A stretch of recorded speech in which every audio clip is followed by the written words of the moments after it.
मुगलिया सल्तनत बरसग़ीर पाक व हिंद की एक ऐसी सल्तनत थी कि उसको तारीख़ में लाए बगैर हिंदुस्तान बरसग़ीर पाक व हिंद की तारीख़ मुकम्मल नहीं हो सकती। मुगलिया सल्तनत अपने उरूज के ज़माने में कलकत्ता से लेकर अफ़गानिस्तान तक फैली हुई थी। आज का बांग्लादेश, इंडिया और पाकिस्तान उसी के हिस्सा थे।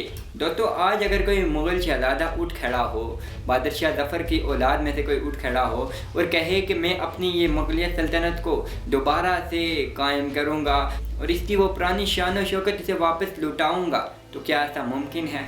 दोस्तों, स्क्रीन में आप जो तस्वीर देख रहे हैं, ये सुल्ताना बेगम हैं। ये आखिरी मुग़ल बादशाह ज़फ़र के पड़पोते की बेवा हैं।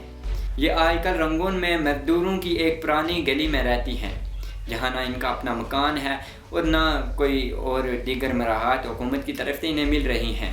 अभी चंद दिन पहले ही इन्होंने दिल्ली हाई कोर्ट में एक केस दायर किया। इस केस में उन्होंने कहा कि लाल किला चूँकि बादशाह ज़फ़र की मलकियत थी, इसलिए ये इन्हें वापस दिलाया जाए। लेकिन दोस्तों, जानते हैं क्या हुआ? दिल्ली हाई कोर्ट ने ये दरख्वास्त खारिज कर दी और सुल्ताना बेगम से ये इस्तदा की कि वो दोबारा ऐसी दरख्वास्त लेकर अदालत में ना आएँ और अदालत का वक्त ज़ाया ना करें। कहाँ ये एक किला, वहाँ कलकत्ता से लेकर अफ़गानिस्तान के अंदर तक की मुग़लिया सल्तनत। तो दोस्तों, क्या ये ऐसा मुमकिन है कि मुग़लिया सल्तनत दोबारा कायम किया जाए? ये जो नक्शा आपको दिख रहा है, इसमें आपको 12वीं सदी की मंगोलिया सल्तनत नज़र आ रही है। ये चीन की सरहद से लेकर तुर्की और यूरोप के कई इलाकों तक फैली हुई थी। अब जो आपको स्क्रीन पर नक्शा नज़र आ रहा है, ये आज का मंगोलिया है। इस इलाके पर आज मंगोल हुकूमत करते हैं और इस इलाके में रहते हैं। दोस्तों, आज अगर कोई सरपिरा मंगोल खड़ा हो जाए तो और वो कहे मैं अपने दादा परदादा वाली इस मंगोल सल्तनत को दोबारा कायम करूँगा और मंगोल फ़ौज को फिर से अजीम बनाऊँगा, तो क्या ऐसा हो सकता है? दोस्तों, मंगोल सल्तनत को तो अजीम बनाना बात से बात है। शायद उस मंगोल को उसके घर वाले किसी नफ्सियाती डॉक्टर के पास ले जाएं इलाज के लिए। कोई मंगोल या बादशाह ज़फ़र की औलाद में से कोई भी जितना भी चाह ले, दोबारा से ना मुग़लिया सल्तनत कायम हो सकती है और ना ही मंगोल सल्तनत। दोस्तों, आज की दुनिया एक नई दुनिया है, इसकी नई हकीकतें हैं। किसी मंगोल के या किसी मुग़ल के ख्वाब देखने से ये हकीकतें बदल नहीं सकती हैं। अब हम आपको लेकर चलते हैं अपनी असल बात की तरफ। क्या अगस्त 2023 को सल्तनत उस्मानिया दोबारा कायम हो जाएगी? कुछ दोस्तों का मानना है कि अगस्त 2023 के बाद रजब तय्यब एर्दोगान खिलाफत उस्मानिया को दोबारा से बहाल कर देंगे, क्योंकि अगस्त 2023 को माइदा लौज़ान को 100 साल हो जाएंगे और ये माइदा अब नाफिज़ अमल नहीं रहेगा। दोस्तों, असल में माइदा लौज़ान है क्या, हम आपको पहले इसके बारे में बताते हैं। पहली जंग अज़ीम जो 1914 से 1918 तक जारी रही थी, पहले जंग अज़ीम में ऑस्ट्रिया, जर्मनी और सल्तनत उस्मानिया एक तरफ थे, जबकि बरतानिया, रूस और फ्रांस और इनके दीगर इत्तेहादी एक तरफ थे। जंग का नतीजा ये निकलता है कि सल्तनत उस्मानिया अपने इत्तेहादियों के साथ ये जंग हार जाते हैं। इत्तेहादी सल्तनत उस्मानिया के बहुत से इलाके पर कब्ज़ा कर लेते हैं, इन्हें अपने इत्तेहादियों में तकसीम करके उन पर अपनी कॉलोनीज़ बना लेते हैं। दोस्तों, इस सब के बाद इत्तेहादियों ने सल्तनत उस्मानिया पर बहुत सी पाबंदियाँ भी लगाई, जिनमें ख़ासकर काबिल ज़िक्र ये था कि खिलाफत उस्मानिया की फ़ौज को ख़त्म कर दिया जाएगा। दोस्तों, इस सब के बाद यूनान जो पहले खिलाफत उस्मानिया के कंट्रोल में था, उसने तुर्की के इलाके अनातोलिया पर हमले शुरू कर दिए।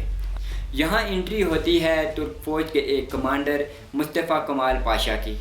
मुस्तफ़ा कमाल पाशा तुर्की की फ़ौज में एक कमांडर थे। उन्होंने तुर्क कौम और तुर्की की बिखरी हुई फ़ौज को तुर्क नेशनलिज़म के झंडे तले मुत्तहिद किया।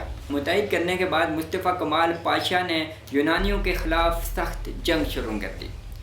मुस्तफ़ा कमाल पाशा ने यूनानियों को मार मार कर अपने वतन अनातोलिया से तुर्की से भगा दिया। जब मुस्तफ़ा कमाल पाशा ने दोबारा से जंग शुरू कर दी, तो बरतानिया और उसके इत्तेहादियों ने मुस्तफ़ा कमाल पाशा को एक माइदे की पेशकश की। इस माइदे पर काफ़ी लंबे अरसे तक बातचीत चलती रही और इसके बाद आखिर में जुलाई 1923 में स्विट्ज़रलैंड के एक शहर लौज़ान में जाकर एक माइदा तय पाया। इसी वजह से इस माइदे को माइदा लौज़ान भी कहा जाता है।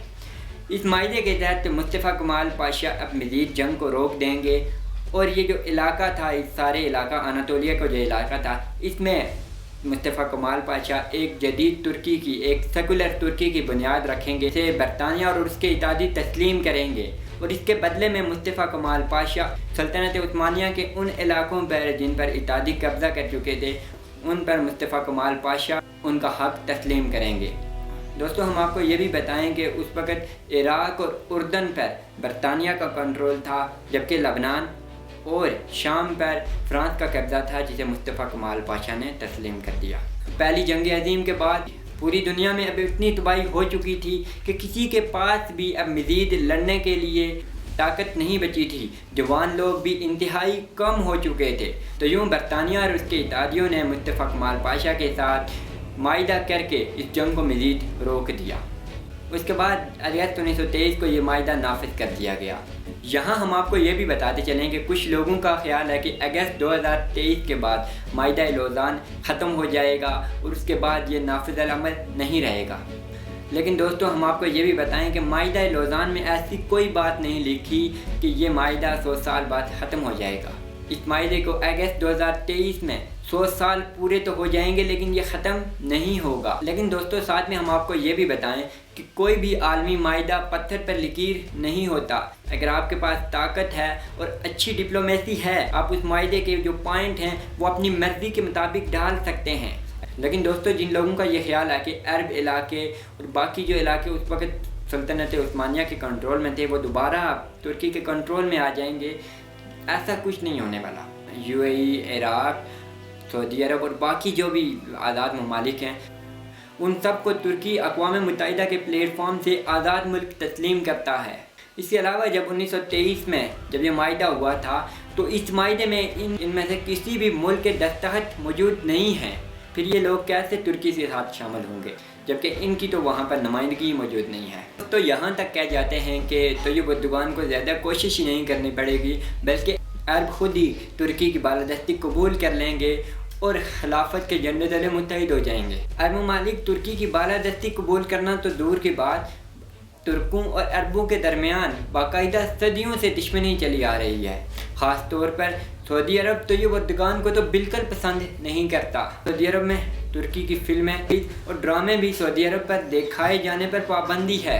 तो दोस्तों, इस सब के बाद भी अगर आप ये समझते हैं कि अरब ममालिक सिर्फ इसलिए तुर्की की बालादस्ती कबूल कर लेंगे तैयब अर्दोग़ान या कोई और तुर्क खलीफा बन सके, किस्सा मुख्तसर ये कि तैयब अर्दोग़ान या कोई भी तुर्क जितनी भी कोशिश कर ले, वो खिलाफत उस्मानिया दोबारा से कायम नहीं कर सकता। एशिया और यूरोप के दरमियान जो आबनाए बॉस्फोरस के ज़रिए तिजारत होती है, उस पर वो अपनी टैक्स ड्यूटी बढ़ा सकते हैं, जिससे वो पहले ही लाखों डॉलर कमा रहे हैं।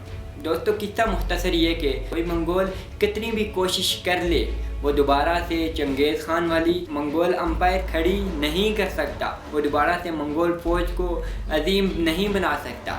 बहादुर शाह ज़फ़र की औलाद कितनी ही कोशिश कर ले, वो मुग़लिया सल्तनत को दोबारा कायम नहीं कर सकती। ऐसे ही तैयब अर्दोग़ान या कोई और तुर्क जितनी भी कोशिश क्यों ना कर ले, वो सल्तनत उस्मानिया को दोबारा से कायम नहीं कर सकेगा।